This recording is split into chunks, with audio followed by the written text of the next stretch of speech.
Hello everyone. आज का जो हमारा टॉपिक रहेगा इलास्टिसिटी ऑफ डिमांड। जैसा कि हमने ना लास्ट में पढ़ा था कि मीनिंग ऑफ डिमांड क्या है, यानी डिमांड एक्चुअल में है क्या, ठीक है, और डिमांड के क्या क्या फैक्टर हैं, किस पे वो डिपेंड करती है, क्या क्या उसकी वैल्यूज़ हैं, ये सारी बातें की थी हमने डिमांड में। अब हम बात करने वाले हैं इलास्टिसिटी ऑफ डिमांड। इलास्टिसिटी का मतलब होता है लोच, यानी जो डिमांड है उसकी क्या इलास्टिसिटी है।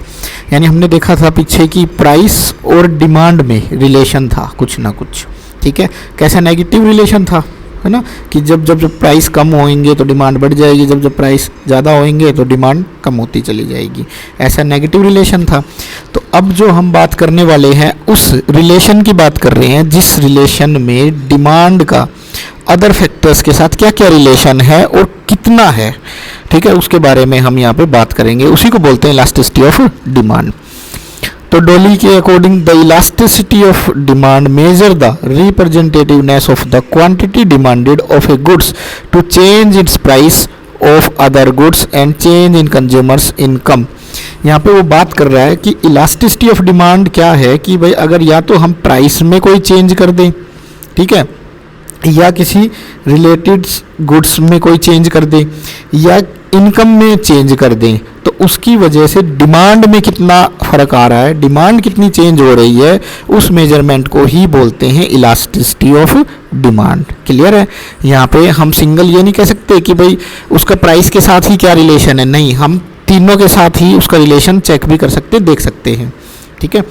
इसी के बेस पे ना तीन टाइप से इलास्टिसिटी जनरेट होती है, प्राइस इलास्टिसिटी, इनकम इलास्टिसिटी और क्रॉस इलास्टिसिटी। अब देखो प्राइस से डिमांड में, क्वांटिटी ऑफ डिमांडेड में क्या फ़र्क आता है वो मेजरमेंट करेंगे। इनकम से, इनकम में क्या चेंज आता है, उसकी वजह से डिमांड कितनी बढ़ती है कम होती है, उसके बारे में बात करेंगे। और क्रॉस इलास्टिसिटी यानी क्रॉस जो प्रोडक्ट होते हैं, सब कॉम्प्लीमेंट्री और सब्सटीट्यूट गुड्स, उनके केस में हमारे पास क्या इफ़ेक्ट आता है क्वांटिटी डिमांडेड में, उसका हम रिलेशन चेक करते हैं, ठीक है। यहाँ पे हम ये चीज़ चेक कर पाएंगे। अगर बात करें elasticity of demand is the percentage change in quantity demanded for a commodity in response to the given percentage change in any of its quantitative determinants. यानी हम देखो इलास्टिसिटी का मीनिंग क्या समझ रहे हैं यहाँ पे, कि percentage change in quantity demanded में क्या फ़र्क आ रहा है अदर फैक्टर की वजह से, चाहे वो और कोई भी क्वांटिटेटिव डिटर्मिनेंट्स हो, प्राइस हो, इनकम हो, क्रॉस इलास्टिसिटी हो, उस बेस में, ठीक है। तो अब देखो यहाँ पे परसेंटेज वर्ड ही यूज़ क्यों किया गया है ना। परसेंटेज का मतलब क्या है कि भाई हम ये देखना चाह रहे हैं कि भाई उसमें क्या चेंज आया। जनरली मैं आपको एग्जांपल से बताऊं, देखो प्राइस 1 रुपये था, डिमांड थी 4, अब प्राइस हो गया 2 रुपये, ठीक है, और डिमांड हो गई हमारे 3। अब देखो अगर मैं इसको सिंपल समझूं, ठीक है, कि एक का चेंज होने से 1 रुपये एक क्वांटिटी का ही डाउन ग्रेड हुआ है ना, सिंपल सा, तो यहाँ पे हमारे पास 1 आएगा निकल के, क्योंकि एक का चेंज हुआ है और एक का ही यहाँ पे हमारे पास डिमांड में भी एक का ही चेंज हुआ है, प्राइस में भी एक का ही चेंज हुआ है, ठीक है। तो सिंगल आया ना, सब में, इसमें बढ़ गया, इसमें कम होगी क्वांटिटी। लेकिन इस चीज़ को अगर मैं समझ रहा हूँ तो ये एक नहीं है इन रियल टर्म में। क्यों? क्योंकि ये तो इसका 50% बढ़ रहा है, ठीक है, और ये इसका कितना घट रहा है, 75% या 25% मान लो, है ना। 4 का एक ही तो घट रहा है, वो उसका 25% है, और जबकि ये क्या है 50% बढ़ रहा है, या 100% बोल दो इसको, ये 100% चेंज है और ये सिर्फ 25% चेंज है। तो हम क्या इसको सेम कह सकते हैं? नहीं कह सकते। ओके, हम सिंपल में कैसे करेंगे? सिंपल रूल तो क्या कहता है कि भाई 1 2 और यहाँ 4 और 3, सिंपल ये होना चाहिए कि भाई इसमें कितना चेंज आया वो और इसमें कितना चेंज आया, नहीं तो उससे हमारी वैल्यू नहीं आएगी।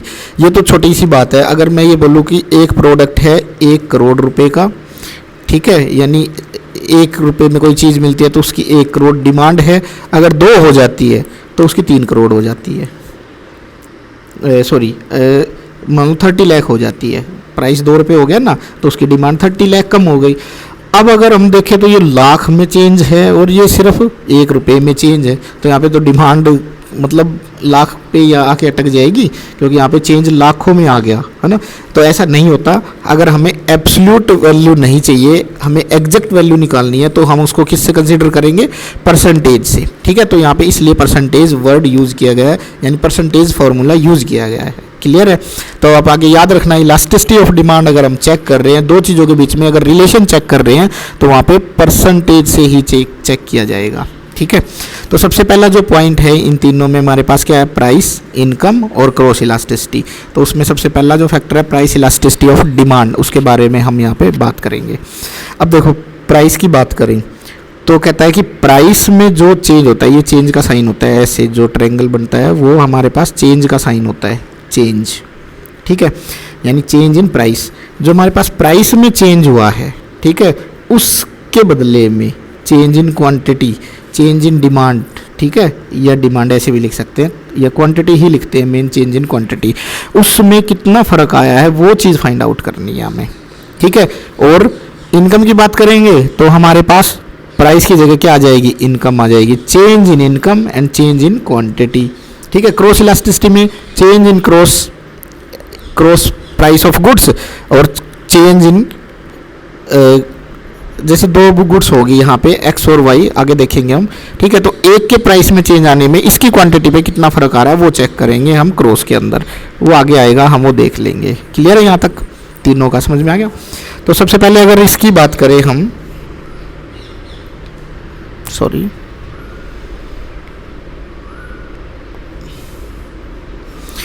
प्राइस इलास्टिसिटी ऑफ डिमांड, तो यहाँ पे हम कहते हैं कि भाई प्राइस में कितना चेंज आया उसकी वजह से, प्राइस में कितना परसेंट चेंज हुआ उसकी वजह से डिमांड में क्या फ़र्क आया है वो चीज़ निकालना। ठीक है, तो इसको है ना एक सिंपल सा फार्मूला है, ये हमेशा ये याद रख लेना, बस ये हर जगह काम आ जाएगा। जिसका हम निकाल रहे हैं, जिसकी वैल्यू की वजह से ऐसा हुआ है, ठीक है, उसको हमेशा बेस में रखते हैं नीचे, बस ये याद रख लेना।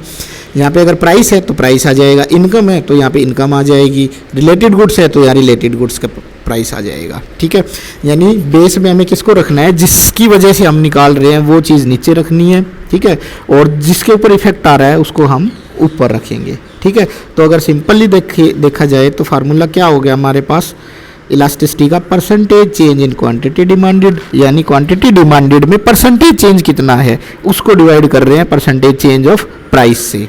ठीक है, और माइनस का साइन क्यों लगाए हैं, क्यों लगा रखा है, इसलिए लगा रखा है क्योंकि डिमांड और प्राइस में कैसा नेगेटिव रिलेशन है। अब नेगेटिव को नेगेटिव से मल्टीप्लाई करेंगे तो वो पॉजिटिव हो जाएगा, तो हमारा आंसर जो हमेशा पॉजिटिव में आएगा। ठीक है, इसलिए यहाँ पे नेगेटिव यूज किया हुआ है। क्लियर है, यहाँ तक समझ में आ रहा है आपको। अब देखो सिंपल जो फार्मूला है प्राइस इलास्टिसिटी का, तो वो ये फार्मूला है। क्लियर है, यानी percentage change in quantity and percentage change in price, यानी percentage change in quantity, percentage change in price. Price हमने बेस में क्यों लिया, क्योंकि इसकी वजह से इसके ऊपर क्या इफेक्ट आ रहा है वो चेक कर रहे हैं, इस वजह से। क्लियर है, अब देखते हैं एक example suppose fall in price 10% के ऊपर है, एग्जांपल यहाँ से शुरू है। For example 10% reduction in the price of ice cream cause a 15% increase in quantity of ice cream demanded, यानी 10% प्राइस कम करने पर 15% इंक्रीज हो जाती है क्या, हमारी आइसक्रीम की डिमांड, यानी क्वांटिटी डिमांडेड। तब देखो हमारे पास क्या प्राइस हमने कहा नीचे लिखेंगे। ठीक है, चेंज इन प्राइस कितना 10%। ठीक है, और क्वांटिटी डिमांडेड कितनी 15%। तो अब हम 15/10 करके निकालेंगे तो 1.5, यानी इलास्टिसिटी ऑफ 1.5 आ गई। ठीक है, अभी आगे देखेंगे ये क्या है, कैसे ज़्यादा है कम है वो देखेंगे बाद में। यहाँ पे समझ में आ गया। अब इसका मतलब क्या रहा यहाँ 1.5 का, इलास्टिसिटी ऑफ डिमांड का 1.5 का मतलब क्या है, इसका मतलब ये है कि भाई प्राइस में अगर हम 1 का चेंज करेंगे तो डिमांड में 1.5 गुना फर्क आएगा। क्लियर है, यानी अगर 1 रुपया बढ़ाएंगे तो क्वांटिटी डिमांडेड में 1.5 का फर्क आएगा। क्लियर है, यानी 1.5 का डिफरेंस आएगा। ठीक है, इसको दोनों सेंस में समझ सकते हैं। प्राइस अगर 1 का कम करेंगे तो डिमांड 1.5 से बढ़ जाएगी, प्राइस का 1 से हम इंक्रीज करेंगे तो डिमांड 1.5 से कम हो जाएगी। क्लियर है, इसका मतलब होता है ये यहाँ पर। क्लियर है, price elasticity of demand is measurement of the extension and contraction of demand response the some change in price of the commodity. ठीक है, यानी ये क्या है, एक्सटेंशन ऑफ डिमांड और कॉन्ट्रैक्शन ऑफ डिमांड है। ठीक है, प्राइस की वजह से या तो ऊपर की तरफ शिफ्ट हो गया डिमांड करो या डिमांड करो में पॉइंट जो है या तो ऊपर की तरफ शिफ्ट हो गए या नीचे की तरफ शिफ्ट हो गए, ये ही है बस सिंपल। बताओ यहाँ तक समझ में आया कि नहीं आया। नेक्स्ट, ओके, नेक्स्ट पॉइंट पे यहाँ पे क्या कह रहा है, सपोज फॉल इन प्राइस 10%, यानी अब देखो प्राइस हमारे पास 10% फॉल हो गया और क्वांटिटी डिमांडेड 20% से इंक्रीज हो गई। क्लियर है, प्राइस हमारे पास 10% से डिक्रीज हुआ है और डिमांड 20% से इंक्रीज हुई है, तो हम क्वांटिटी डिमांडेड ऊपर लिखेंगे और प्राइस को नीचे, यानी 2। यानी हमें हमारे पास क्या रिलेशन निकल के आया कि भाई प्राइस में अगर हम 1 का चेंज करेंगे तो क्वांटिटी डिमांडेड डबल हो जाएगी उसकी। ठीक है, या तो डिक्रीज कर रहे हैं तो इंक्रीज हो जाएगी, अगर इंक्रीज कर रहे हैं तो ये डिक्रीज हो जाएगी। ये रिलेशन हमारे पास निकल के आता है। ठीक है, ओके, कई बार है ना डेफिनेशन भी आ जाती है कि मार्शल की डेफिनेशन क्या है इलास्टिसिटी की। तो elasticity of demand may be defined as the percentage change in the quantity demanded divided by the percentage change in price. Simple जो फार्मूला है उसी को बस हमने वर्डिंग में यहाँ पे लिख दिया है, वो ही हमारे पास डेफिनेशन है मार्शल की। नेक्स्ट, अब कहता है कि इसमें ना 2 पॉइंट होते हैं, 2 एक्सट्रीम सिचुएशंस हैं यहाँ पे हमारे पास इलास्टिसिटी ऑफ डिमांड में। सबसे पहली है जीरो इलास्टिसिटी और इन्फिनिटी इलास्टिसिटी। जीरो इलास्टिसिटी का मतलब क्या है,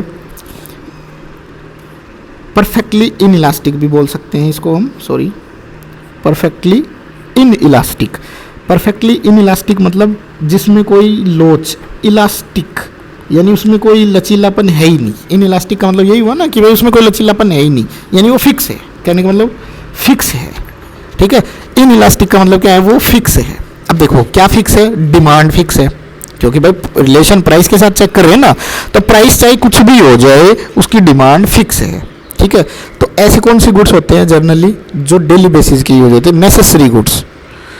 जो नेसेसरी गुड्स है वो हमारे पास रहती है फिक्स। अब देखो उनका प्राइस 1 रुपये तब भी इतनी क्वांटिटी रहती है, 5 हो जाए तब भी उतनी, 10 हो जाए तब भी, 50 हो जाए तब भी, है ना। उनकी चाहे प्राइस कितनी हो जाए लेकिन उनकी डिमांड फिक्स ही रहती है। जैसे चावल हो गया, खाना पीना हो गया, ठीक है, जो डेली की नेसेसरी की जो गुड्स है, वाटर हो गया, इस टाइप की जो चीज़ें हैं ना, उनकी डिमांड कैसी रहेगी हमारे पास, इन इलास्टिक। इन इलास्टिक मतलब फिक्स रहेगी, जिसमें ज़्यादा कोई चेंज होएगा नहीं, चाहे प्राइस कितना भी हम कम ज़्यादा कर लें। यहाँ पे क्लियर है, आपको ये समझ में आ गया। ओके, अब इसको बनाते हैं, तब हमारे पास क्या होती है, सिंपल सा एक्स एक्सिस पे हम लेते हैं हमेशा क्वांटिटी, क्योंकि मैंने बताया ना पूरी इकोनॉमिक्स में आप कहीं भी जाके देखोगे तो क्वांटिटी नीचे ही मिलता है। ठीक है, एक्स एक्सिस पे, और वाई एक्सिस पे प्राइस मिलता है। ठीक है, प्राइस की जगह यहाँ पे क्या आ सकता है, इनकम आ सकता है। ठीक है, और क्रॉस गुड्स आ सकती है। क्रॉस, जब क्रॉस इलास्टिसिटी चेक करेंगे तब उस केस में यहाँ पे ये आ जाएगा, अदरवाइज सब जगह यही आता है हमारे पास। क्लियर है यहाँ पे। ओके, अब इस चीज़ को समझने की कोशिश करते हैं, क्या है परफेक्टली इन इलास्टिक डिमांड करो।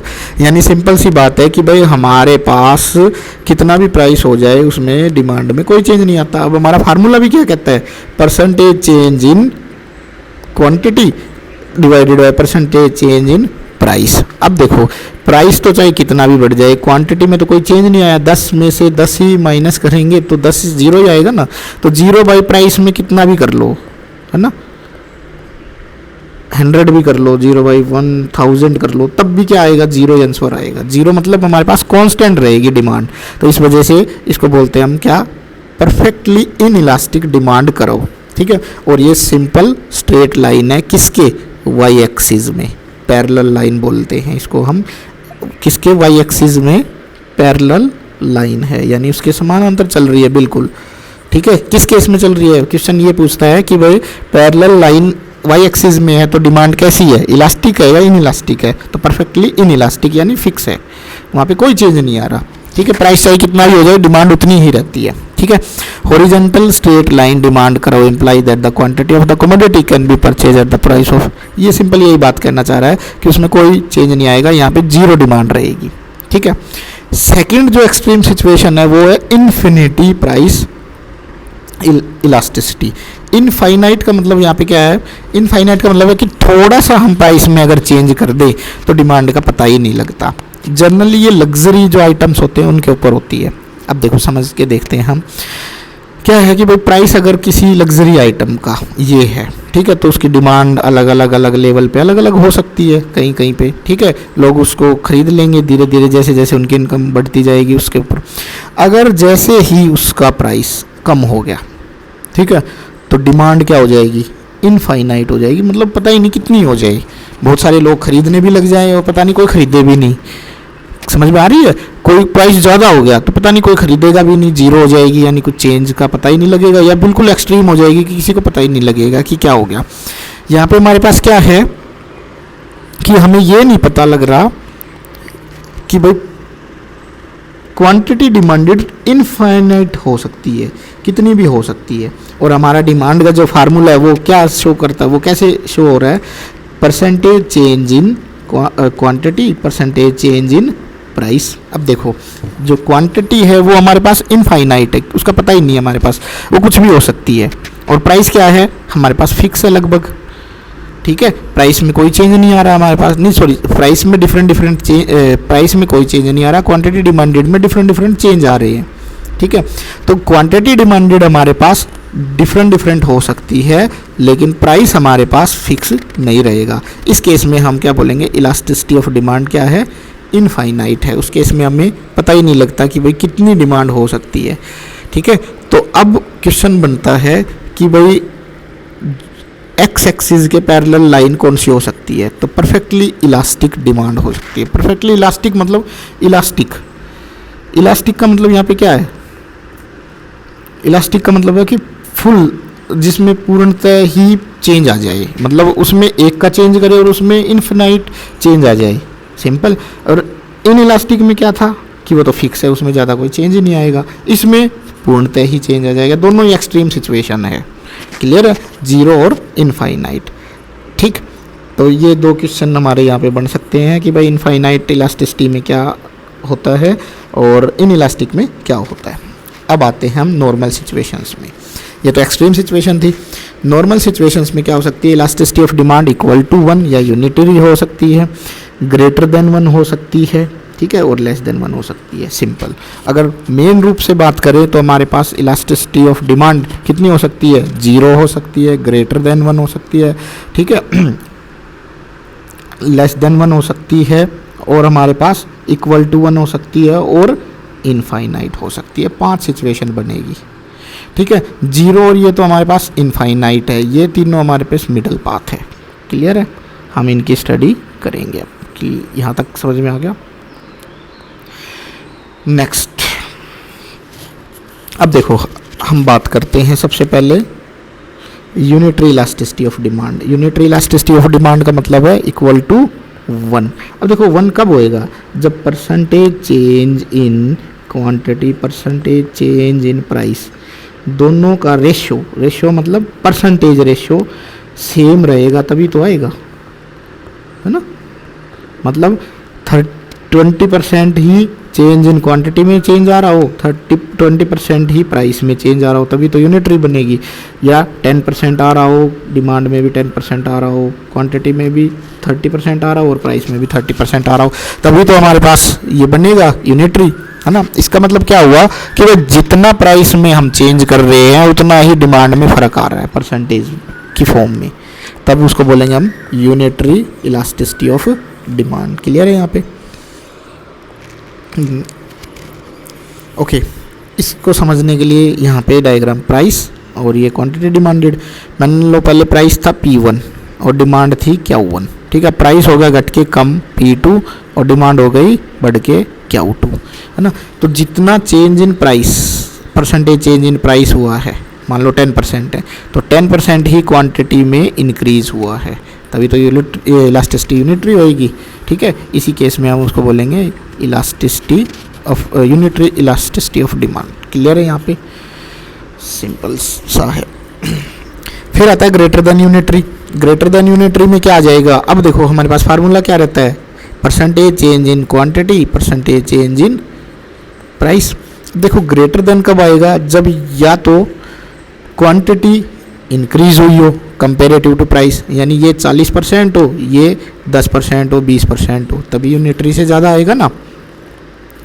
या फिर ये हो कि भाई ये प्राइस हमारे पास कम हो, है ना, ये 40 का 40 ही रहे, ये हमारे पास 20 से 10 आ जाए, तभी हो सकता है ऐसा यूनिटरी। ग्रेटर देन यूनिटरी मतलब ऊपर वाला हमारे पास क्या हो, ज़्यादा हो, ग्रेटर देन हो नीचे वाले के कंपैरिजन में, तभी तो आएगी हमारे पास। यानी क्वांटिटी डिमांडेड में प्राइस का इफेक्ट क्या हो, ज़्यादा हो। क्लियर है। इलास्टिक डिमांड किसको बोलेंगे, इलास्टिक डिमांड उसको बोलेंगे जिसके अंदर प्राइस में जो चेंज हुआ है उससे ज़्यादा का इफेक्ट उसकी डिमांड में आ रहा हो, तब हम बोलते हैं कि greater than unitary elasticity of demand है।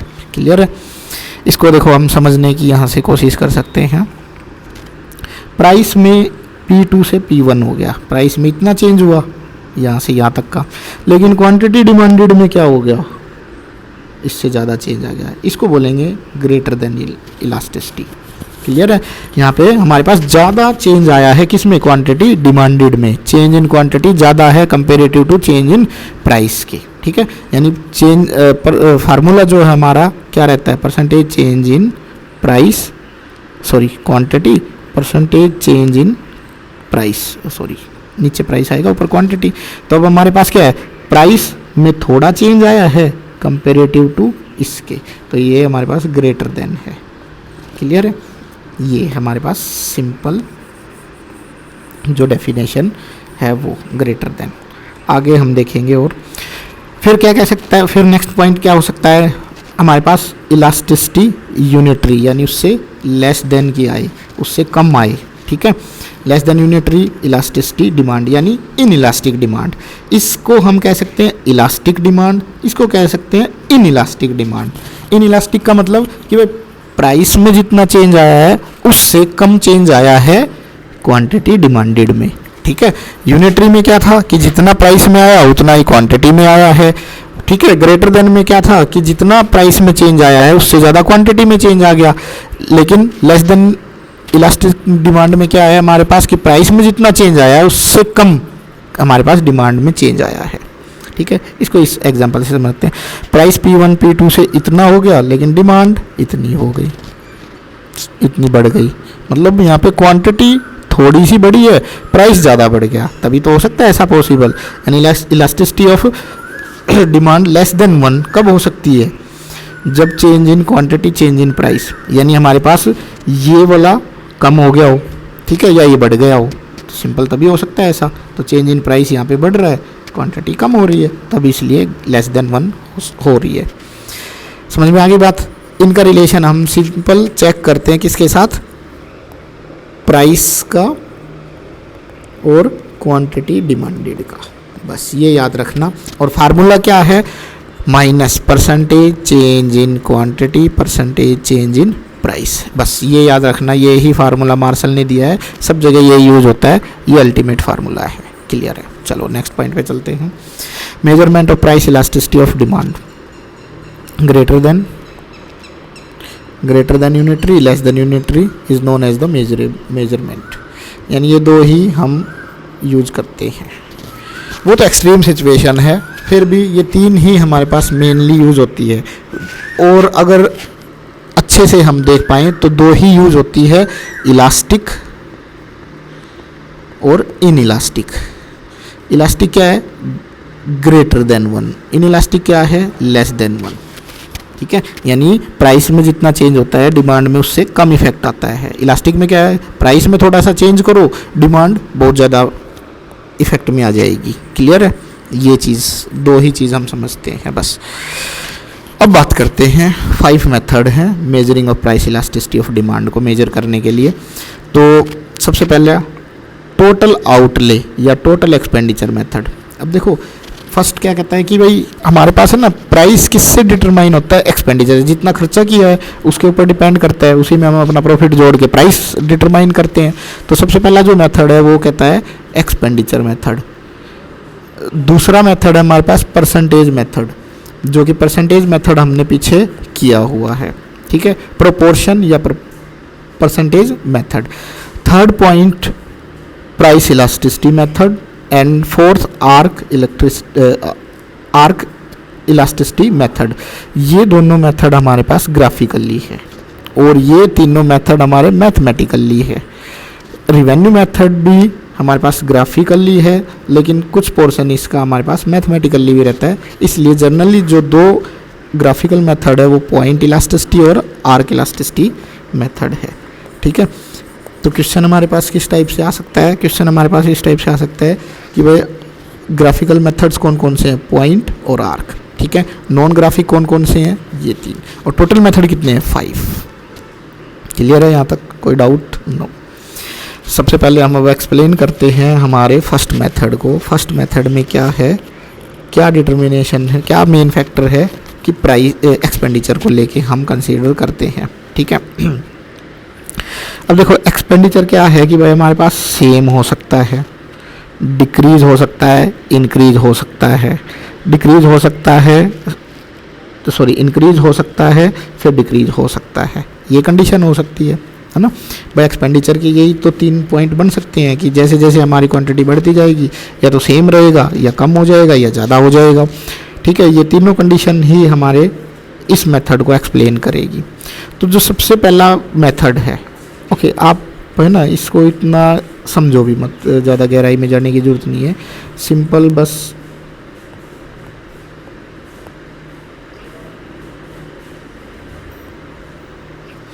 सिंपल ये डायग्राम समझ लो बस। ठीक है, जो आपका क्वेश्चन आएगा वो इसी से एक्सप्लेन हो जाएगा सारा सब कुछ। हम एक्स एक्सिस पे क्या लेंगे? एक्सपेंडिचर, और वाई एक्सिस पे प्राइस, जैसा कि पहले लिया था यहाँ पे हम क्वांटिटी लेते थे। ठीक है, अब क्वांटिटी की जगह पे यहाँ पे क्या एक्सपेंडिचर आ रहा है, क्योंकि एक्सपेंडिचर से रिलेटेड बात है तो एक्सपेंडिचर यहाँ नीचे आ जाएगा। ठीक है, सिंपल जो बनाएंगे हम, ये जो कर्व बनता है ये कुछ ऐसा बनता है। ठीक है, तो जो प्राइस है उसमें कोई चेंज नहीं, प्राइस चाहे कितना भी हो जाए, ठीक है, एक्सपेंडिचर सेम रहे, तो वहाँ पे इलास्टिसिटी क्या रहेगी हमारी? 1। क्यों रहेगी? क्योंकि हम प्राइस कितना भी कर लें एक्सपेंडिचर सेम रहने वाला है। उस केस में हमारे पास डिमांड में क्या फ़र्क आएगा? वहाँ पे जो डिमांड है उस पर कोई फ़र्क नहीं आने वाला, क्योंकि हम प्राइस उतना ही बढ़ा रहे हैं, एक्सपेंडिचर सेम रह रहा है वहाँ पे हमारा। ठीक है, उस केस में हमारे पास सेम सिचुएशन रहेगी। ठीक है, एक्सपेंडिचर कांस्टेंट रहेगा।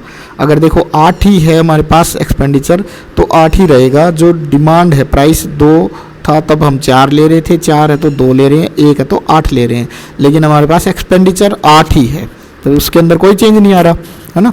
क्यों नहीं आ रहा? क्योंकि जितना हम प्राइस बढ़ा रहे हैं या घटा रहे हैं, क्वांटिटी उतने उसमें इफेक्ट में आ रही है, लेकिन एक्सपेंडिचर हम उतना ही कर रहे हैं। क्लियर है? तो यहाँ पे हमारे पास इलास्टिसिटी ऑफ डिमांड क्या रह जाएगी? 1 हो जाएगी। इसकी बात करें हम तो एक्सपेंडिचर क्या हो रहा है हमारे पास? बढ़ रहा है। एक पॉइंट बीच में लेके चलते हैं, एक्सपेंडिचर भी बढ़ रहा है और प्राइस भी बढ़ रहा है। यहाँ देखो इस केस में ये ऐसा स्लोप है, तो यहाँ पे प्राइस पहले ये था, एक्सपेंडिचर ये था, प्राइस ये हुआ, एक्सपेंडिचर ये हुआ, प्राइस ये हुआ तो एक्सपेंडिचर ये हुआ। यानी यहाँ पे प्राइस भी इंक्रीज हो रहा है और एक्सपेंडिचर भी इंक्रीज हो रहा है, तो उस केस में हमारे पास क्या रहेगी? Less than elasticity. Less than elasticity क्यों? क्योंकि देखो प्राइस भी बढ़ा रहे हैं और एक्सपेंडिचर भी इंक्रीज हो रहे हैं, तो हमारी डिमांड क्या होएगी? सीरियसली सी बात है, लेस देन, क्योंकि डिमांड वहाँ पे कम होएगी, है ना, क्वांटिटी डिमांडेड पे फ़र्क आएगा। ठीक है, इसलिए हम यहाँ कह सकते हैं कि वो इलास्टिसिटी ऑफ डिमांड कैसी रहेगी यहाँ पे हमारी? लेस देन की रहेगी। क्लियर है? अब नेक्स्ट पॉइंट पे आते हैं, इस वाले पॉइंट पे।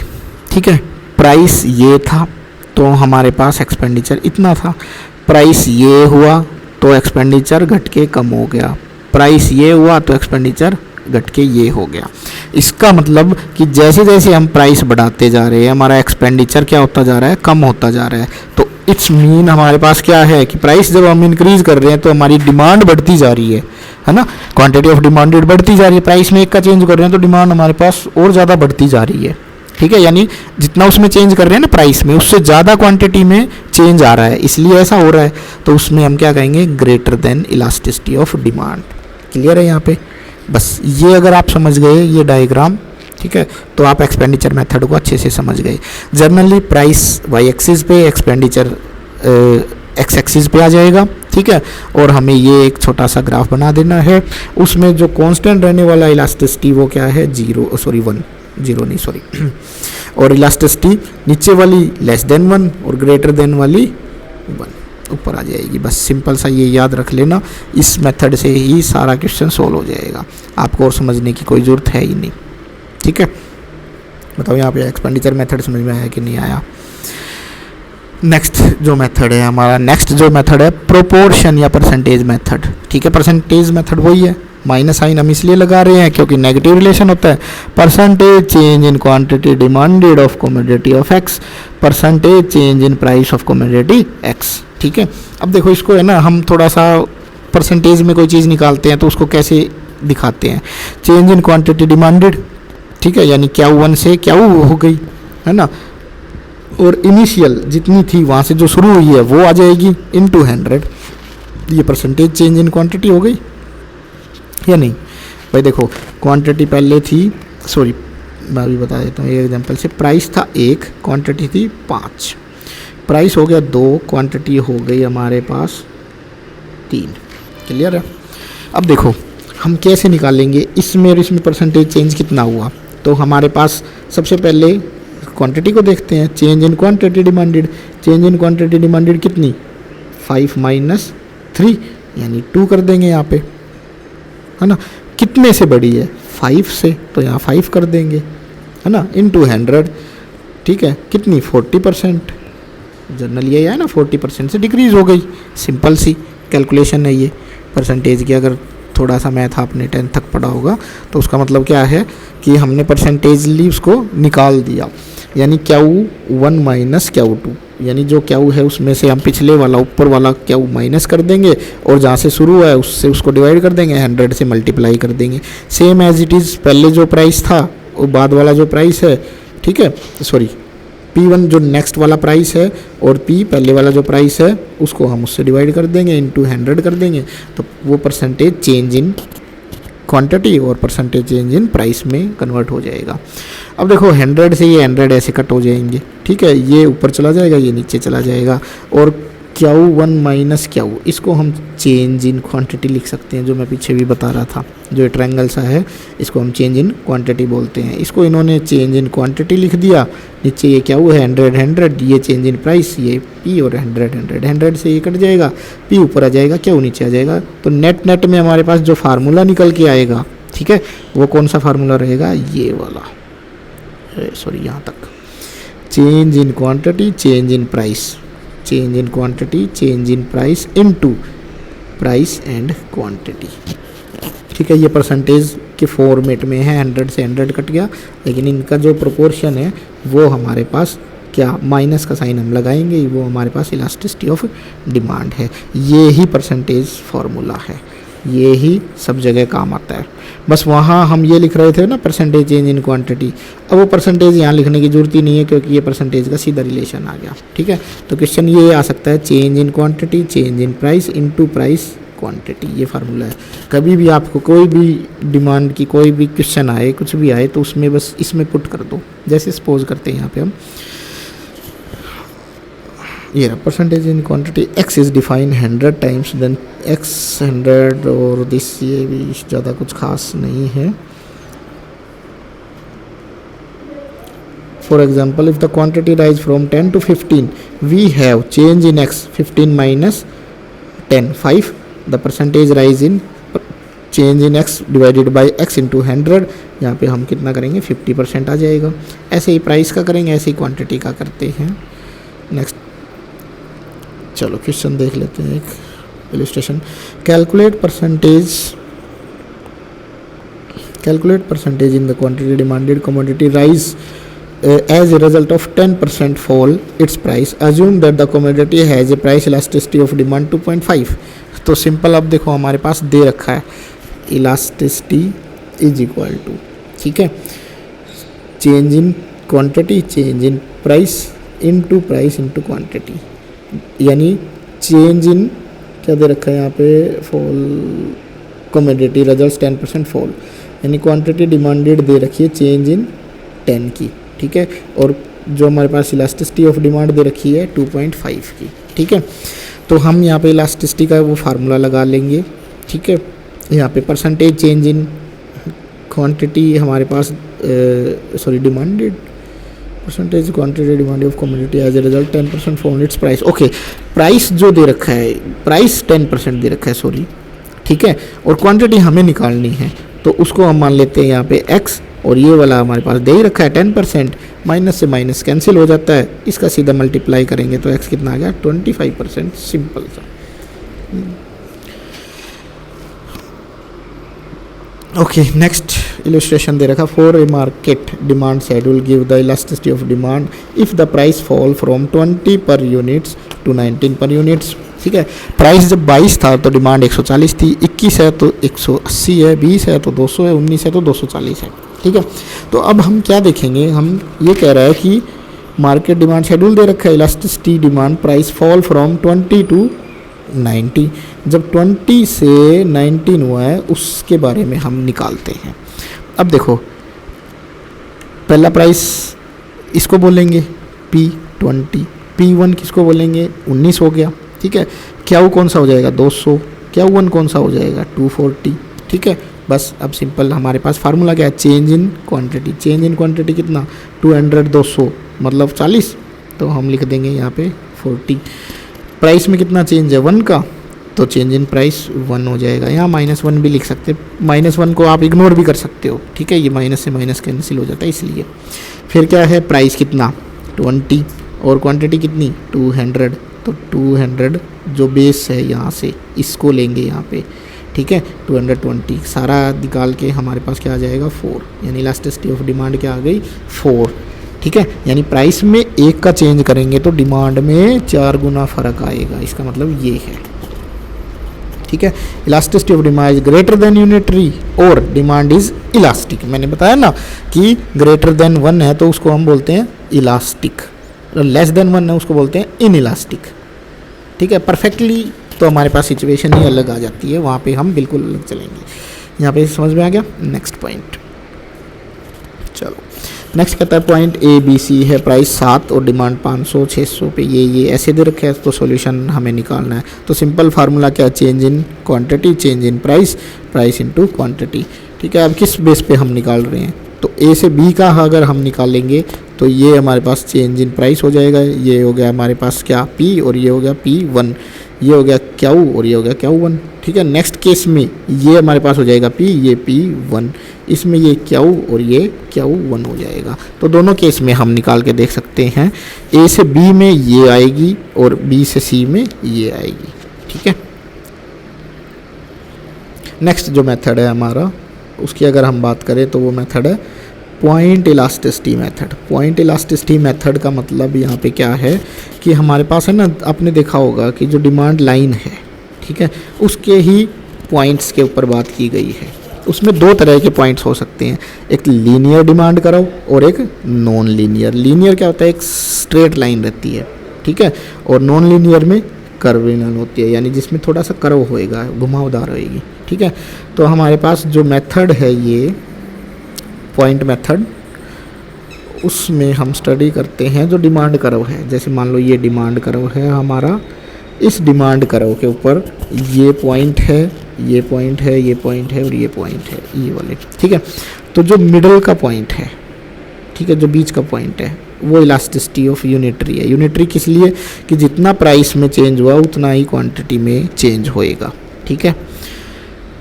प्राइस चाहे कितना भी हो जाए, डिमांड हमारी 0 रहने वाली है, उसमें कोई चेंज नहीं होने वाला। तो वो ये पॉइंट है, क्योंकि हमारे पास आपने देखा था ऊपर हमारे पास क्या था कि इस तरह का स्लोप था, उसमें है ना, एक्स एक्सिस पे फिक्स थी, प्राइस चाहे कितना भी हो जाए क्वांटिटी फिक्स थी, इनइलास्टिक डिमांड थी वो, तो यहाँ पे इनइलास्टिक डिमांड 0 हो जाएगी।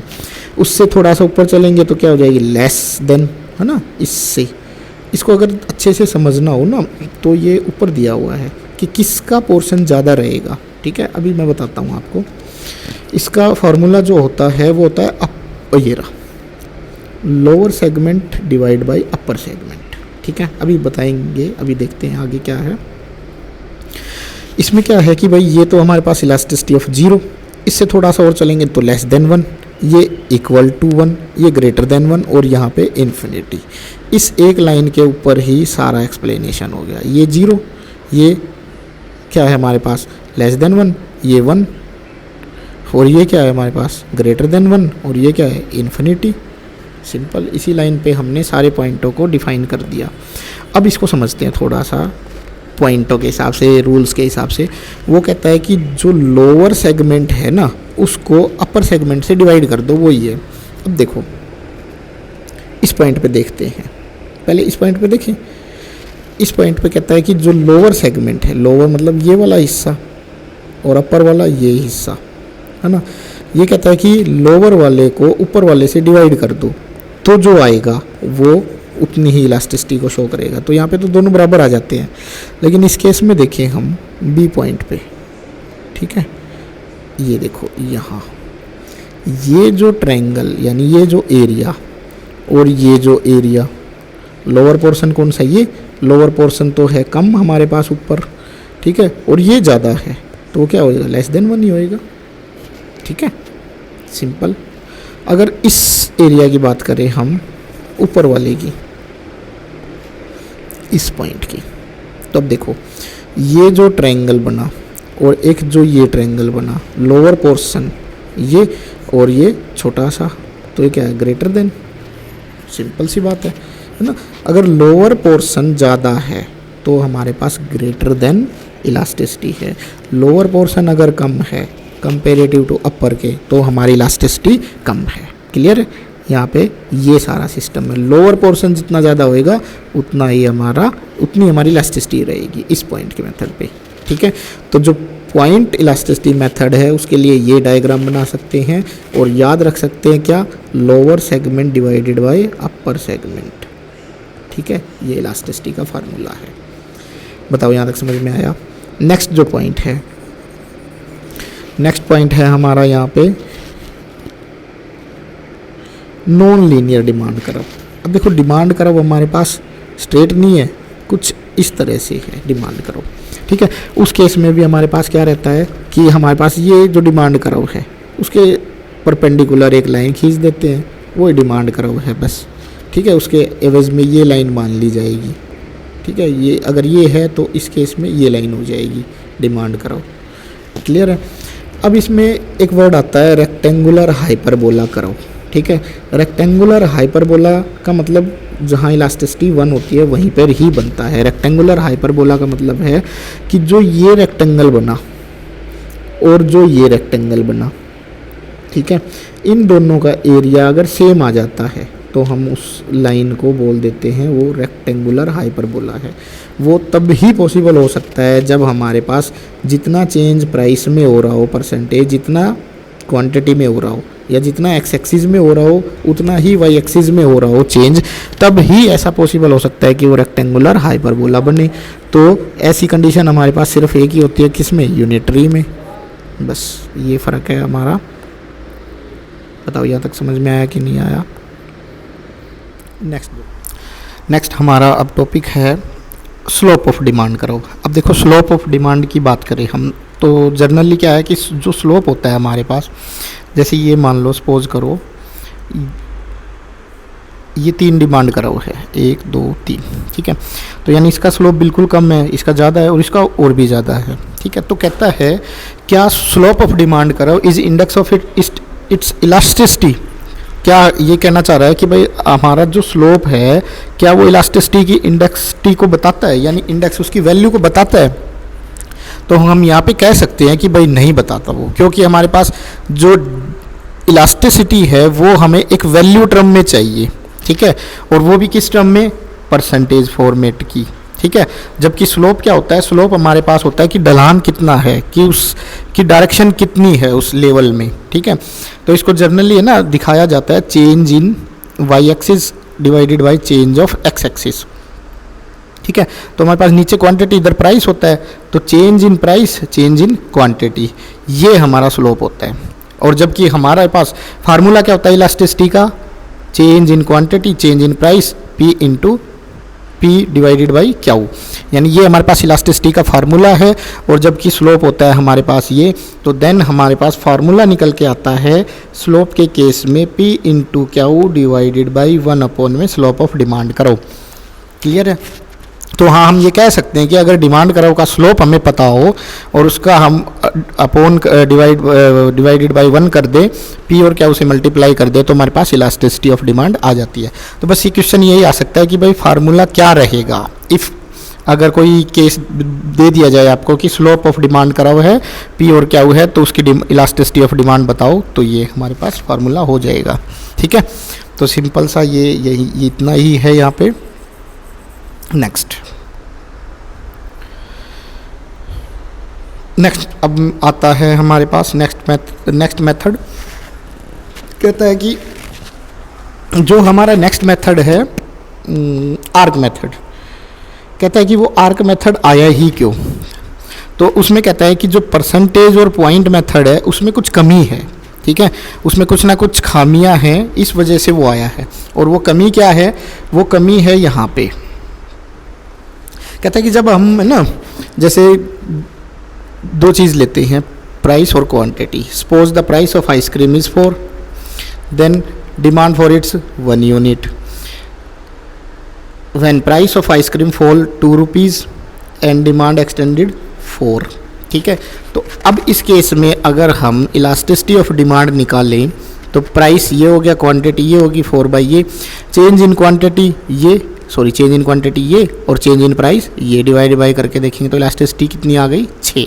ठीक है, अब कहता है कि इसी केस में अगर हम प्राइस इनिशियल ये कर दें और क्वांटिटी ये कर दें, P और क्या 2 4 4 1 कर दें, तो डिमांड में इलास्टिसिटी ऑफ डिमांड में फ़र्क आएगा? बिल्कुल आएगा, क्योंकि इनिशियल अब ये 4 की बजाय 2 हो गया, यानी यहाँ पे 50% चेंज आ गया।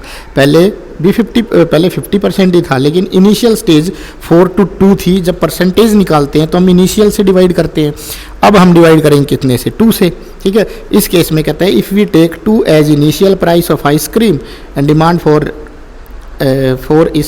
quantity for ice cream at the price of initial demand, likewise we take the 4 as new price ice cream and demand 1 at the price। ठीक है, अब हमने न्यू वे से हमने प्राइस और क्वांटिटी को डिफाइन कर दिया, यानी हमने पहले 2 प्राइस और 4 क्वांटिटी, 4 रुपये और 1 क्वांटिटी के बेस पे निकाल के देखते हैं। जब अब हम निकालते हैं तो इलास्टिसिटी आती है 3.4। अब देखो कोई ज़्यादा डिफरेंस तो आया ही नहीं, क्योंकि हमारे पास सिर्फ प्राइस को हमने चेंज ही किया है, इस वजह से ऐसा हो रहा है। इस वजह से ये दोनों सेम नहीं आ रहे। ठीक है, तो वो कहता है कि जो परसेंटेज और पॉइंट मेथड है उसमें ये कमी है। ठीक है, इस कमी को दूर करने के लिए हमने कौन सा मेथड यूज़ किया? Arc method. ठीक है, अब आर्क मेथड क्या करता है? आर्क मेथड कुछ भी नहीं करता। वहाँ पे हम परसेंटेज में इनिशियल लेते थे, अब उसकी जगह पे वो क्या लेता है? एवरेज प्राइस लेता है, यानी क्वांटिटी 1 और क्वांटिटी 2 डिवाइडेड बाई 2 करके एवरेज वैल्यू रखता है। अब एवरेज वैल्यू रखने से हमारे पास एवरेज ही प्राइस हो जाएगा, एवरेज ही क्वांटिटी आएगी, चाहे उसको बदल लो, कुछ भी कर लो, उसके बाद सेम आंसर आएगा। अब समझ में आ गया दोनों मेथड में क्या डिफरेंस आया है? इसमें हमारे पास क्या था? इनिशियल वैल्यू से ही डिवाइड करते थे परसेंटेज में, क्योंकि वो चेंज हो जाती थी, इसलिए इसमें कमी थी कि अगर रिवर्स कर दें प्राइस को तो हमारे पास सेम इलास्टिसिटी नहीं आती थी। आर्क मेथड कहता है कि भाई हम दोनों को एवरेज लेके चलेंगे, और अब दोनों तरीके से करेंगे तो हमारे पास दोनों की वैल्यू आ जाएगी सेम। क्लियर है यहाँ पे? ओके, अब इसका फार्मूला क्या हो जाएगा? ये फार्मूला हो जाएगा। बस आपको कुछ ज़्यादा कुछ याद ही नहीं रखना, सिर्फ ये याद रखना है Q1 माइनस Q। ओके, हम देखेंगे हमेशा ऊपर जैसे हमने क्वांटिटी पे देखा है ना, तो क्वांटिटी 1 और क्वांटिटी को माइनस करेंगे। ठीक है, नीचे उनका दोनों का सम कर देंगे। ऐसे ही P1 माइनस P2 नीचे होता है, ठीक है, उसका सम ऊपर आ जाएगा। सिंपल, बस ये याद रखना है आपको, बस ये सिंपल फार्मूला याद रखना है। माइनस का साइन हम लगाएंगे ही, क्योंकि नेगेटिव रिलेशन होता है, इसलिए हमारे पास Q1 minus Q, P1 minus P और Q1 प्लस Q और P1 प्लस P, ये फार्मूला हो जाएगा। बस आपको ये फार्मूला याद रखना है, कोई क्वेश्चन आ जाए तो आपको ऐसे निकालना है। क्लियर है? सिंपल।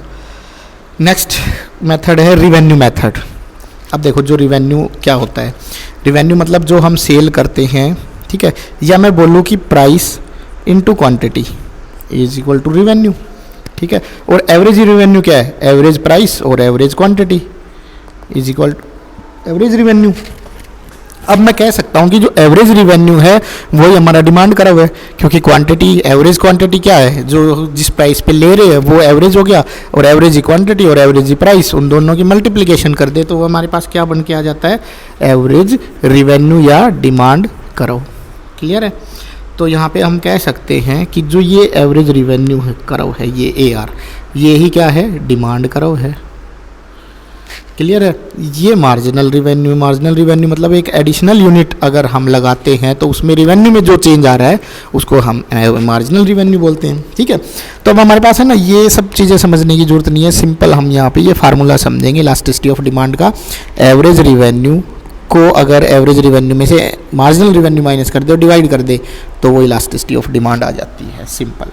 ठीक है, ये एवरेज रिवेन्यू का फार्मूला है। और ये कैसे प्रूव हो रहा है, ये यहाँ पे ये दिखाया हुआ है, वो हमारे काम की चीज़ है नहीं। ठीक है, तो अगर आपको देखो एवरेज रिवेन्यू दे दिया जाए और मार्जिनल रिवेन्यू दे दिया जाए, ठीक है, तो आप इजीली निकाल सकते हो कि भाई इलास्टिसिटी ऑफ डिमांड क्या है। क्लियर है, बस ये फार्मूला आपको याद रखना है, एग्जाम में यही आ सकता है। ओके, नेक्स्ट अब आता है हमारे पास सारे पाँचों के पाँचों फार्मूले हो चुके हैं हमारे। ठीक है, अब पाँचों फार्मूलों के बाद हमारे पास आता है कि कौन कौन से फैक्टर्स है जो इलास्टिसिटी ऑफ डिमांड को इफेक्ट में डालते हैं, डिटरमाइन करते हैं। ठीक है, तो सबसे पहला फैक्टर कहता है नेचर ऑफ कमोडिटी। बिल्कुल, हमारे पास नेचर ऑफ कमोडिटी इफेक्ट में डालता है। ठीक है, अगर नेसेसरी गुड्स है, अब देखो नेसेसरी मतलब ज़रूरत की चीज़ है। अब ज़रूरत की चीज़ का चाहे प्राइस कितना भी हो जाए, उसकी जो क्वांटिटी है वो तो हम बाई करेंगे ही। क्लियर है, वहाँ पे हम उस क्वांटिटी को खरीदेंगे ही, चाहे प्राइस कितना भी हो जाए। बिल्कुल सिंपल है, खाना तो सभी को खाना है, चाहे प्राइस उसका 500 रुपये क्यों ना हो जाए।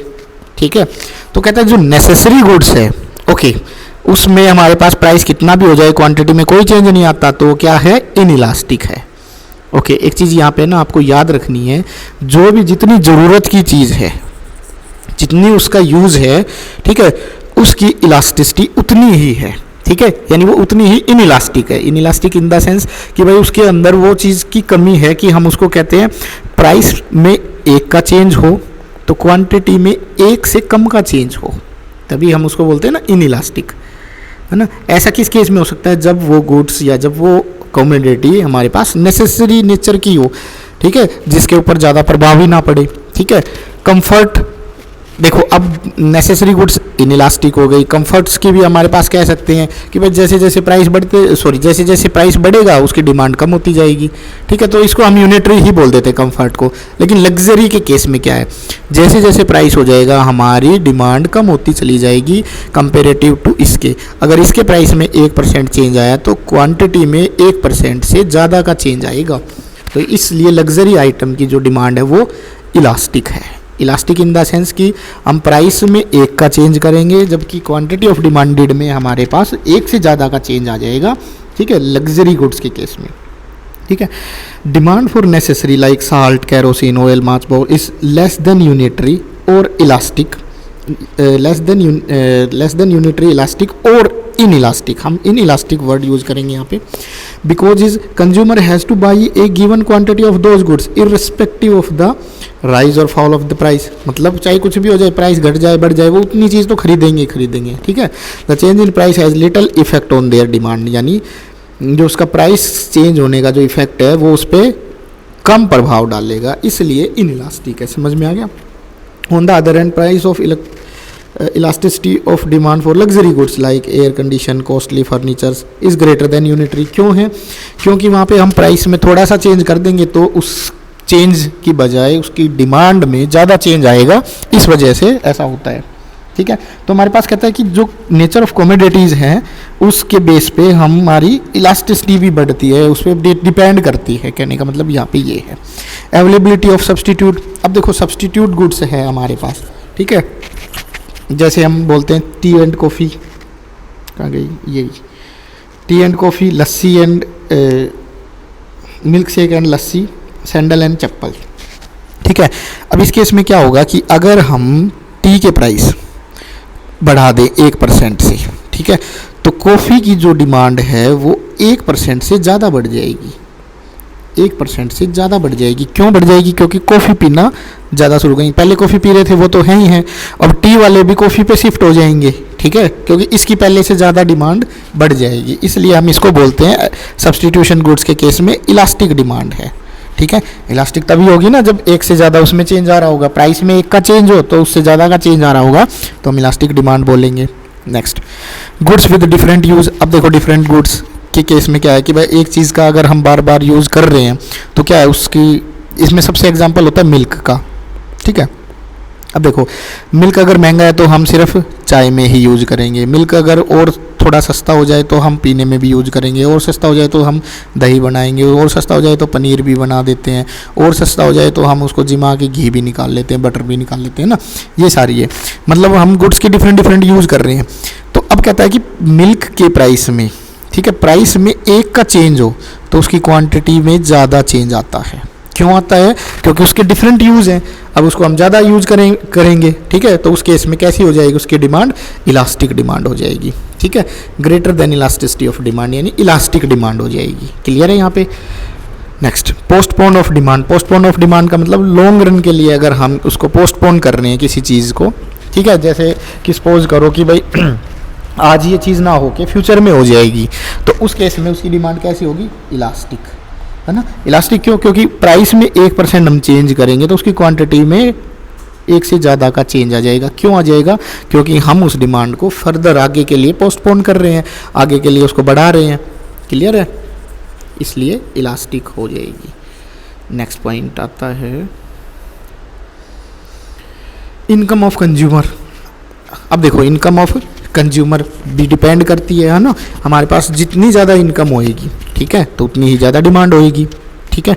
लेकिन एक केस आता है कि भाई हम जितना पैसा खर्च कर रहे हैं, इनकम में जितना पैसा हम खर्च कर रहे हैं उतना ही कर पाएंगे, उससे ज़्यादा नहीं कर पाएंगे, है ना। मान लो किसी की 1 लाख इनकम है, ठीक है, 1 लाख में वो 20,000 रुपये घर के खर्चे करता है, ठीक है। अब 1 करोड़ हो जाएगी तो भी वो घर के खर्चे 50,000 में ही कर पाएगा, और उससे ज़्यादा तो कहाँ खर्च करेगा। मान लो 10 करोड़ हो गई तो भी 50 या 60 करोड़ ही 60,000 ही खर्च कर पाएगा घर में ना।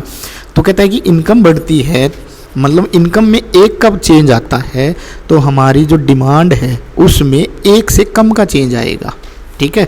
तो इसलिए कैसी हो जाएगी? इन इलास्टिक डिमांड हो जाएगी, ठीक है, इन इलास्टिक डिमांड हो जाएगी। अब नेक्स्ट बात आती है भाई हमारी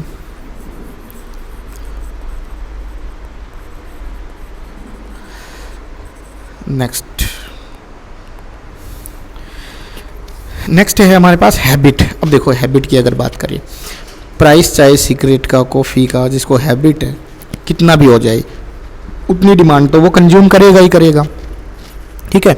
तो प्राइस में 1 का चेंज आ जाए, डिमांड में लेस देन 1 का चेंज आएगा, इसलिए क्या है? इन इलास्टिक डिमांड है, ठीक है, मतलब चेंज आएगा ही नहीं, गुड्स इज इन इलास्टिक, है ना, क्योंकि कितना ही भी कुछ भी कर ले उसको तो पीनी है, वो तो पिएगा ही सिगरेट को, ठीक है, चाहे प्राइस में कितना हो। ऐसे proportion of income spend to the commodity, कितने रुपए खर्च कर रहा है तो वो भी डिपेंड करता है हमारे पास, ठीक है। मैंने अभी पीछे इनकम का जो एग्जांपल दिया उसमें यही है, ठीक है, कि इनकम कितनी भी बढ़ जाए वो एक स्पेसिफाई पोर्शन ही अपना खर्च करता है इनकम के ऊपर, तो उतना ही करेगा, उससे ज़्यादा नहीं कर पाएगा। जैसे 1 करोड़ हो जाए तब भी वो 50,000 रुपये ही खर्च कर पाएगा, उससे ज़्यादा कर ही नहीं पाएगा, ठीक है। तो उस केस में क्या है? इन इलास्टिक है हमारे पास। Next, price level.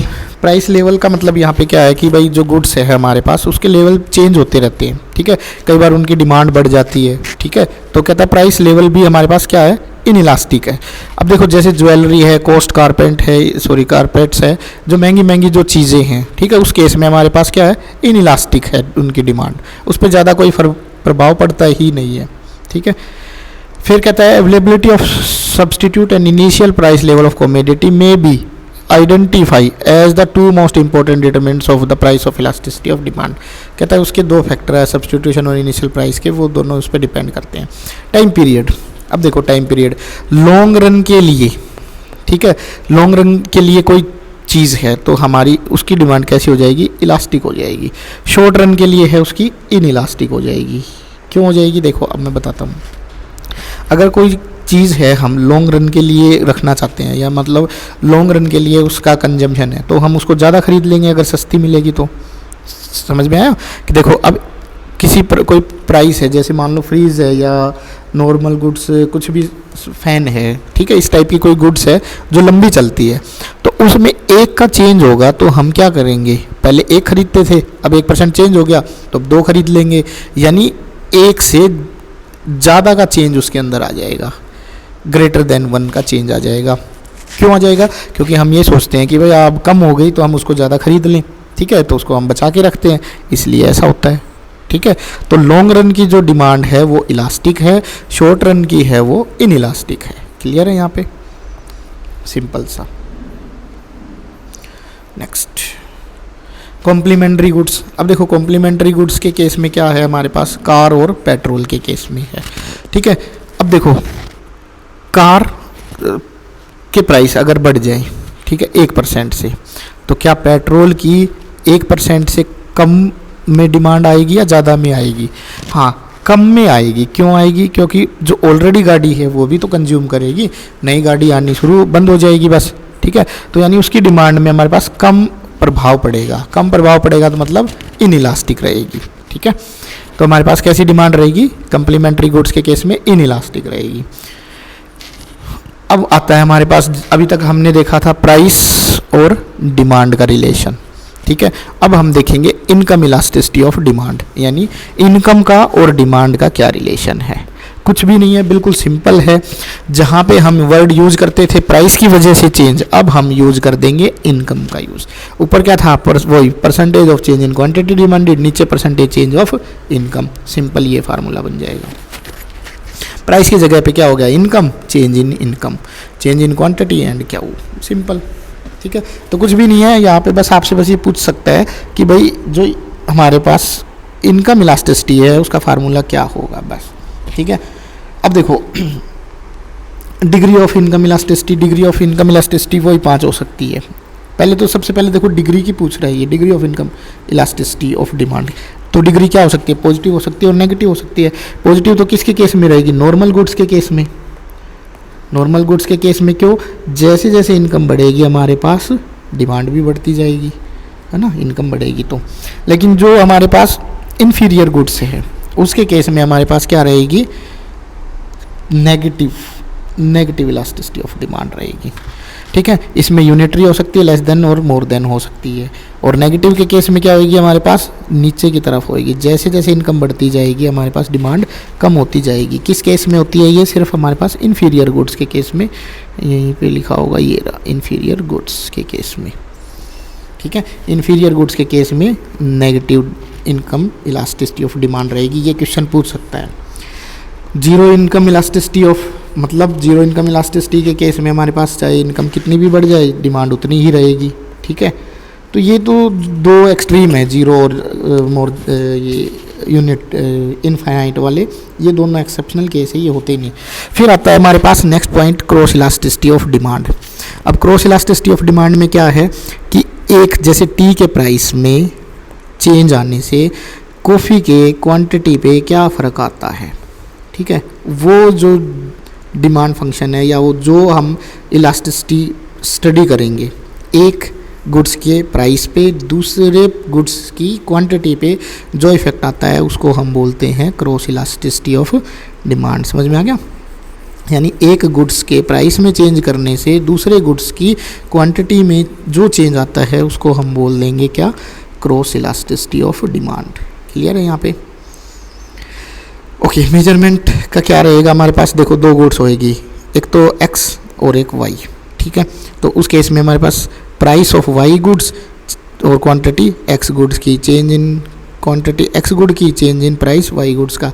बस हमें क्या करना है कि दो गुड्स है x और y, तो x के प्राइस में अगर हम चेंज करें तो y की क्वांटिटी में क्या चेंज आ रहा है, बस वो हमें समझना है यहाँ पे, उसको हम यहाँ लिख देंगे। क्लियर है? तो सिंपल सा ये फार्मूला है, बस आपको ये याद रखना है। इन डेप्थ ये आपके आएगा भी नहीं। Nature of degree of elasticity, degree of elasticity में हमारे पास पॉजिटिव क्रॉस इलास्टिसिटी हो सकती है, ठीक है, सॉरी पॉजिटिव इलास्टिसिटी किस केस में होगी हमारे पास, जब सब्सटीट्यूशन गुड्स होएगी। ठीक है, सब्सटीट्यूशन गुड्स का मतलब क्या हुआ, यहाँ पे हमारे पास एक के साथ एक चीज़ हमें मिल रही है। ठीक है, सॉरी, एक के साथ एक नहीं, वो तो कॉम्प्लीमेंट्री होती है। सब्सटीट्यूशन गुड्स जैसे टी और कॉफ़ी। ठीक है, अब जैसे टी के प्राइस कम हो गए, टी के प्राइस मान लो प्राइस ऑफ कॉफ़ी के प्राइस यहाँ से यहाँ हो गए, कम हो गए। ठीक है, तो पहले हमारे पास क्वांटिटी ऑफ टी इतनी थी, अब हमारे पास गिर के ये हो गई, सॉरी, पहले जो प्राइस था ए था, ए के ऊपर क्वांटिटी ये थी। ठीक है, अब प्राइस गिर के हो गए बी, अब क्वांटिटी हो जाएगी ये वाली। ठीक है, सब्सटीट्यूशन गुड्स के केस में हमारे पास कैसा रिलेशन रहता है, पॉजिटिव। ठीक है, मतलब जनरली ये समझा तो ऐसे जाता है कि पहले प्राइस बी से ए की तरफ हुए तो क्वांटिटी क्यू से Q1 की तरफ चली गई, यानी पॉजिटिव रिलेशन है। जैसे जैसे कॉफ़ी के प्राइस बढ़ेंगे वैसे वैसे टी की भी क्वांटिटी बढ़ती जाएगी। ठीक है, ये ऐसे है। फिर है नेगेटिव होता है कॉम्प्लीमेंट्री गुड्स के केस में। कॉम्प्लीमेंट्री गुड्स मतलब जिसके साथ सेम हमारे पास एक के साथ एक चीज़ जो फ्री मिलती है। ठीक है, या फ्री इन द सेंस कि भाई उसके साथ वो चीज़ तो हमें लेनी ही पड़ेगी। उस केस में हमारे पास कैसा रिलेशन रहता है, डिमांड का नेगेटिव रिलेशन रहता है, जो पीछे हम बता चुके हैं। ओके, क्रॉस इलास्टिसिटी फिर डिमांड नेगेटिव की तरफ जाएगी। ठीक है, अब आता है जीरो क्रॉस इलास्टिसिटी, जिस पे कोई इफेक्ट ही ना आए, वो जीरो इलास्टिसिटी हो गई। ओके, हाँ, ये एक क्वेश्चन बन सकता है कि भाई हमारे पास जो क्रॉस इलास्टिसिटी है उसमें क्या क्या पॉसिबिलिटी है। ठीक है, तो उसकी डिग्रीज़ क्या है, उसकी पॉसिबिलिटी क्या है, तो पॉजिटिव है, नेगेटिव है और जीरो है। यहाँ पे लेस देन और ग्रेटर देन बिल्कुल नहीं है। ठीक है, एक ये क्वेश्चन भी बन सकता है। अब कहता है कि हमारे पास एक चार्ट दिया हुआ है, उस चार्ट के अकॉर्डिंग ये बता रहा है कि परफेक्टली इनइलास्टिक क्या है, क्या उसका मतलब होता है, इनइलास्टिक क्या होता है, उसका मतलब क्या है, ये दे रखा है। यूनिटरी में ये क्या है, इलास्टिक में क्या है। ठीक है, परफेक्टली इलास्टिक का क्या केस है। ऐसे ही हमारे पास दे रखा है कि इलास्टिसिटी ऑफ डिमांड इनकम के केस में, नॉर्मल गुड्स के केस में क्या है। ठीक है, यूनिटरी कब है, उसका मतलब क्या है, लेस देन उसका मतलब क्या है, ग्रेटर देन उसका मतलब क्या है, इन्फीरियर गुड्स के केस में नेगेटिव है और उसका मतलब क्या है। ठीक है, ऐसे ही क्रॉस इलास्टिसिटी में सब्सटीट्यूशन की पॉजिटिव, कॉम्प्लीमेंट्री की नेगेटिव है और उसका मतलब क्या है, ये हमारे पास दिया हुआ है। बस ये ही क्वेश्चन आएंगे, इससे ज़्यादा और कोई क्वेश्चन बनता भी नहीं है इसमें से। अब कहता है importance of the price elasticity. कहता है कि भाई ये इलास्टिसिटी हम इतनी देर से पढ़ रहे हैं, इसका फ़ायदा ही क्या है, कहाँ कहाँ पे इसका यूज़ होता है। अब देखो, सबसे पहला यूज़ क्या बता रहा है, determination of the price under monopoly. Monopoly के केस में हम प्राइस डिटरमाइन कर सकते हैं। ठीक है, कैसे कर सकते हैं, अब देखो, जब हमारे पास इलास्टिक डिमांड होगी, इलास्टिक का मतलब प्राइस में एक का चेंज करें। ठीक है, और क्वांटिटी में एक से ज़्यादा का चेंज आ जाए। ठीक है, तो वहाँ पे हम क्या करेंगे, वहाँ पे तो हम प्राइस में ज़्यादा चेंज करेंगे ही नहीं। क्यों, क्योंकि हमारी सेल कम हो जाएगी। प्राइस मान लो 1% बढ़ा दे, सेल हमारी एक से ज़्यादा घट जाएगी। ठीक है, तो उस केस में हम क्या रखेंगे, लो प्राइस रखेंगे, यानी उसमें लो प्राइस रखेंगे या उसमें कोई चेंज ही नहीं करेंगे। ठीक है, if elastic he will be fix low price per unit. ठीक है, low price mean large sale, hence large total revenue. ठीक है, और जहाँ पे इनइलास्टिक डिमांड होगी, इनइलास्टिक मतलब प्राइस में एक का चेंज करे और क्वांटिटी में एक से कम का चेंज हो, तो वहाँ पे हम क्या कर सकते हैं, चेंज। क्यों, क्योंकि हमें पता है कि जो नेसेसरी टाइप की गुड्स है उस केस में हम प्राइस ज़्यादा भी कर देंगे तो भी लोग उतना तो खरीदेंगे ही। ठीक है, तो इफ़ कहता है if demand is inelastic he will be fix high price per unit. ठीक है, high price will demand remaining more or less constant being inelastic, है ना। वहाँ पे इनइलास्टिक डिमांड है, वहाँ पे हम ये सारा चीज़ कर सकते हैं। बताओ यहाँ तक समझ में आया कि नहीं। अब कहता है प्राइस डिस्क्रिमिनेशन। प्राइस डिस्क्रिमिनेशन का मतलब यहाँ पे क्या है कि हम डिफरेंट कस्टमर से डिफरेंट प्राइस लेंगे। तो अभी देखो सिंपल हमने ऊपर ही यूज़ किया है, अगर इलास्टिक है तो वहाँ पे हम लो ही प्राइस लेंगे लोगों से, या उस गुड्स के लो प्राइस रखेंगे। जहाँ पे इन इलास्टिक है वहाँ पे हम हाई प्राइस रख लेंगे, है ना। जहाँ पे प्राइस डिस्क्रिमिनेशन हो, डिस्क्रिमिनेशन का मतलब क्या है कि भाई हम डिफरेंट कस्टमर से डिफरेंट प्राइस ले रहे हैं। ठीक है, तो उस केस में हमारे पास क्या रहेगा कि भाई हम डिफरेंट कस्टमर से किस तरह से प्राइस चार्ज करें, किस तरह उन से प्राइस में वैल्यू में हाई करें, किसके लिए कम करें? तो सिंपल सा है, जहाँ इलास्टिसिटी कम है, ठीक है, जहाँ पे इलास्टिसिटी कम है वहाँ पे हम हाई रखेंगे, और जहाँ इलास्टिसिटी हाई है मतलब मेन इलास्टिक है डिमांड, तो वहाँ पे लो प्राइस रखेंगे। नेक्स्ट कहता है price determinant of joint supply.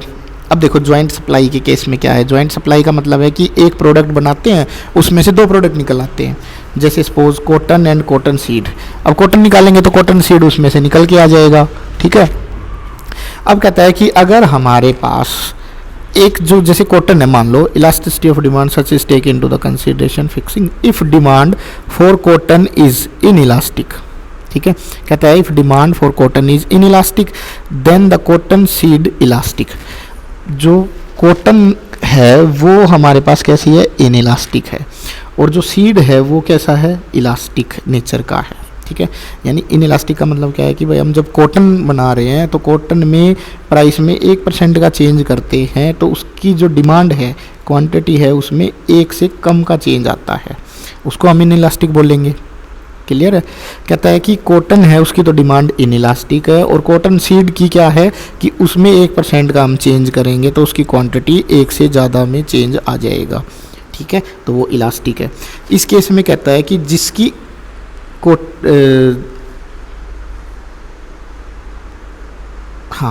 जिसकी इन इलास्टिक है उसमें हम क्या कर सकते हैं, प्राइस हाई रख सकते हैं, इलास्टिक है उसके प्राइस हम कम रख लेंगे, सिंपल, जो पीछे हमने बताया वही है, ठीक है।